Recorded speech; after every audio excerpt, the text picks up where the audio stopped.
One of the biggest problems we have here in Ukraine is the motivation of kids.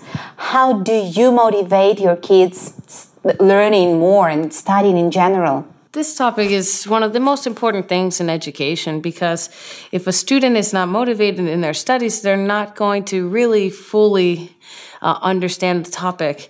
And so another one of my passions is science and creativity. So what I do in the classroom is I show up to the classroom one day with a drill in my hand. A drill? Yes. Oh gosh. Yeah, it's okay. It's okay. You're safe. You're safe. Am I? It's so sharp. I think you're not in the splash zone. Safe distance. Yeah. And so, what is your first question? If I have this right now. Are you going to put a shelf on the wall? No. Today we're gonna make music. Oh, yeah. So the students are automatically just very interested and very curious. And I see them start to get more and more interested in what is she doing next? So then I pull out a carrot. A carrot? Yeah. So we're going to eat a carrot? No. We are going to play with our food. We're going to play music with our food. I talk to the students. I say, today we're doing something special. Anyone? Be careful. Yeah, it's okay. We're going to make a mess. That's okay. I'm so sorry. But what happens is that the whole time I'm talking to them, telling them little facts.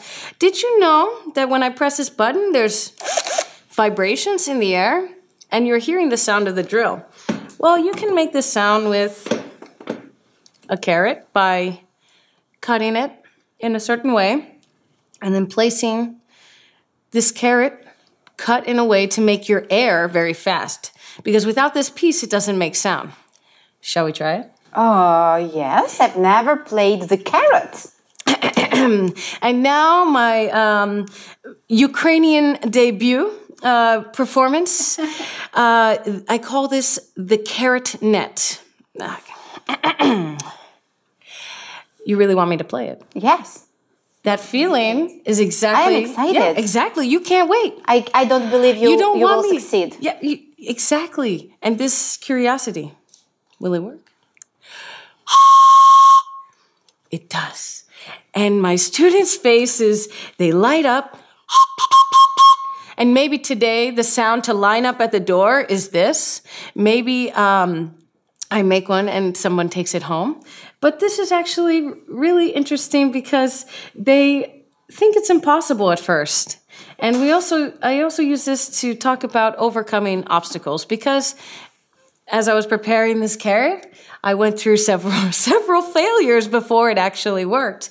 And sometimes when I do this in my lesson, it's important for me to also say to the students, if I make a mistake, my philosophy is, it's cool. I say, it's okay, it's cool.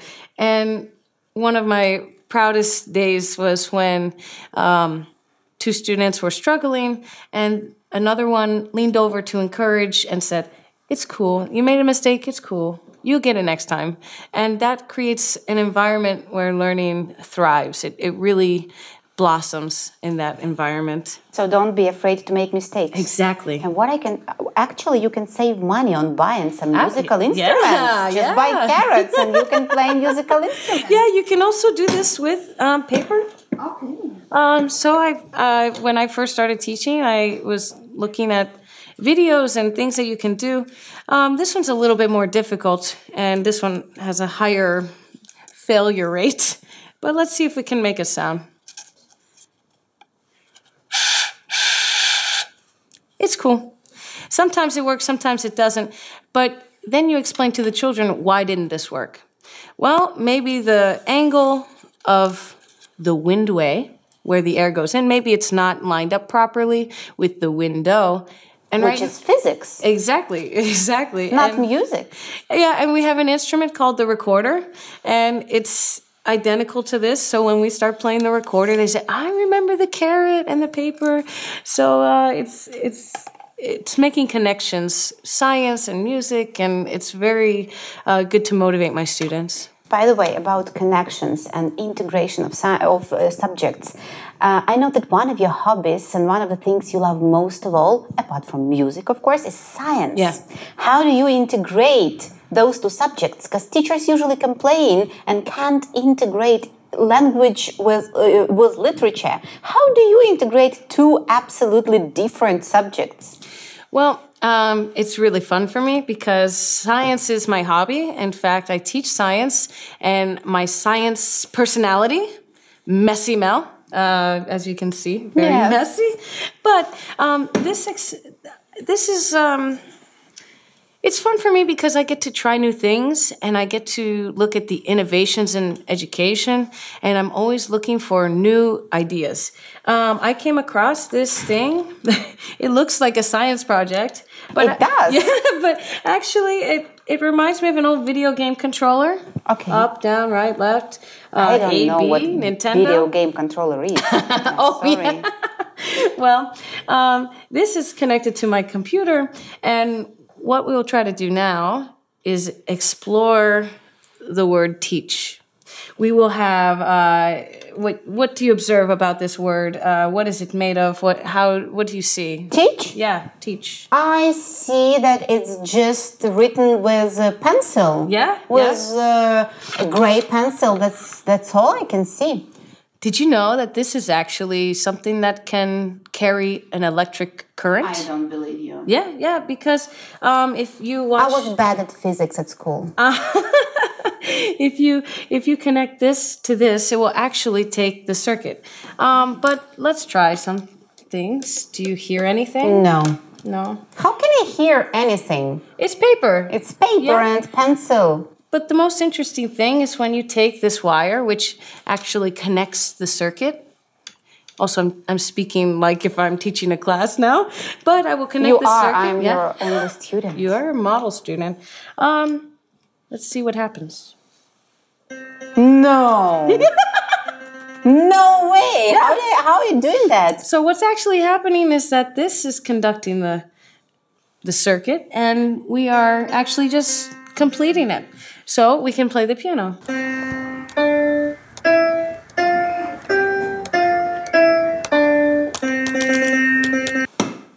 Yeah? No. What else? Do you think, my Global Teacher Prize. Pin. Do you think this will be successful? Do you think it's conductive? I am not sure which metal it is made of. Are all the metals conductive?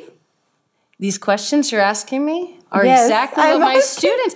No, this is exactly what happens in my class. I say, I don't know, let's try. And do you think that they sit there like, I don't care? No, No, they are very engaged. So let's try this. Let's see if it works. I don't know. Maybe it will, maybe it won't. Let's do it this way.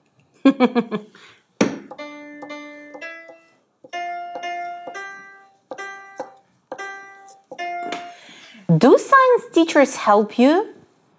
Are you cooperative in some projects? Well, there's lots of resources available, but my favorite teacher actually is YouTube. Okay. Modern life, 21st century. Yeah, and I discovered the Makey on YouTube because I saw a video of somebody walking up stairs, and it was a piano. And I said, "How is it possible?" And I was very inspired because you can use. This is everybody. Every school has pencils. Every school hopefully has paper as well. And you can... I wonder if the carrot will work. Oh, I don't think it will. Experiment. It looks like Frankenstein. Yeah? Yes. Carrots grow with water, right? Right. And water provides electricity. Yeah. See, I was not that bad in physics. No problem, yeah. Okay, thank you. What is this actually? It's staying just in front of me. I see this is what my granny had in her house. Okay, so I'm loving this lesson because you're just like my students. You're asking me questions. And in fact, this is something that... a lot of teachers, I see excellent teachers do this, is that it's a very student-centered environment. The traditional teacher in front of the class, I am the only voice, is now evolving into a conversation, discussion, debates. I saw it when I was observing the Global Teacher Prize Ukraine Top 10. These ideas are very important because our future is very different than it is now. So this actually is a record player. No, this is a piece of paper. Use your imagination. Doesn't it look like a gramophone? It looks like a piece of paper. How about now? Scrolled piece of paper. Yeah. Well, what this is going to do, you tell me. Can you hear this? This is a sewing needle. Yeah. Can you hear me do this? Not exactly. Okay. Be careful, I'm always worried about you. And how about now? Yes, there is some sound. Yeah. So what do you think about the way this is designed? It's a kind of a tube, but not a tube, not exactly the tube. Yeah. Okay. So it made the sound louder or softer? Are you asking me a question? Yeah.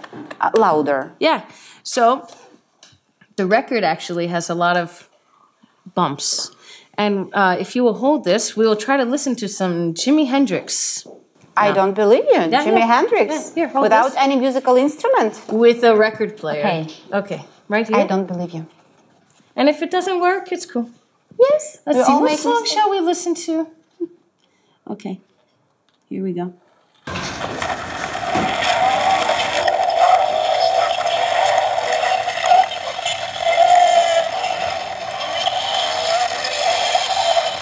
Yeah, I wish you could see her face. She's like, yeah. And the great thing about it is, if I find the right speed, if I find the right, so you can listen to the whole song. Yeah, and you can make it like a really fast voice, and then we talk about what difference does the speed that I turn it have to do with it? Yeah, that's good. I know you're working at school where kids. Very different kids are studying. They are of different nationalities, different skin color, different age. How do you teach them being tolerant with each other? One of the most important lessons for me in my school was that school is not only for learning the subjects like math, English, music, but also it's to learn to be part of something bigger than yourself. When I went to college, I learned this when I joined the marching band, and I became a group with everyone, and it became more like a family to me than a class or a band. And the way I achieved this in my class is through leadership and team building games. Again, YouTube has a lot of videos, a lot of experts talking about how to build a team. Yesterday, can you pass me these? Yeah, I was thinking, what are those things? I'm going to juggle now. Actually, I can't. But with these two balls, I'm going to describe the exercise we did yesterday. I took the green ball, and I tried to teach this lesson without talking. So I just handed it to one of the participants, and we passed it along, and it took its time around the circle, and it was good. Everybody worked, but there was no connection. Mm-hmm. It was strangers, and then we took the red ball, and we went to this side. We went the opposite direction, and I did a few jokes, and so they started to loosen up a little bit, and I said, okay, the green team now is this way. Let's see how fast we can do it. And so they did it, and they're getting better and better, and if, someone dropped the ball. Sometimes my students discourage each other. You loser, you dropped the ball. But what we did was, it's okay, let's go, let's keep going, you can do this. Okay, green team much faster, red team much faster. And then I handed them both. And then they raced. I said, okay, green team won that time. And then red team, and I said, okay, now, ultimate challenge, right? They did it, the green team won. But actually, it was a circle, so I said, who's on the green team?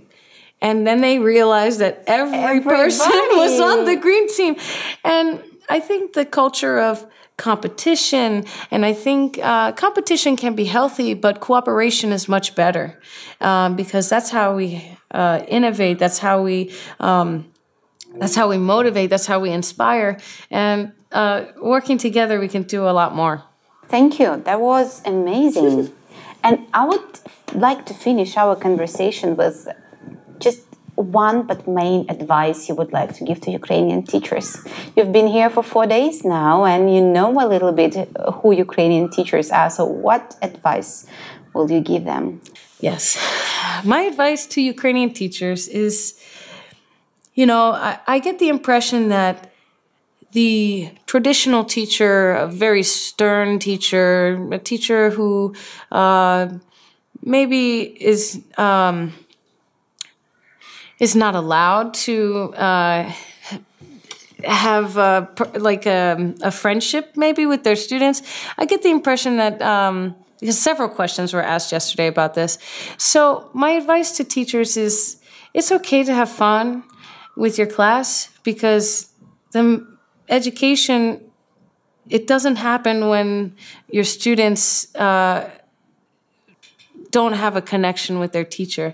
Education is about building the relationships with your students so they trust you, so that if they have a problem at home or at school, they can come and talk to you, and you can give them advice, because teachers did that for me growing up, and it changed my life. And I will never forget Miss Bauer mentoring me in 5th grade, and that's the moment I decided I wanted to be a teacher, because she helped me. She taught me that maybe even if I have trouble spelling, even if I have trouble with numbers, it's okay, because I am actually very talented in music, and that's where I thrive. So when and in science, and also in science too, science, music, a musician and scientist.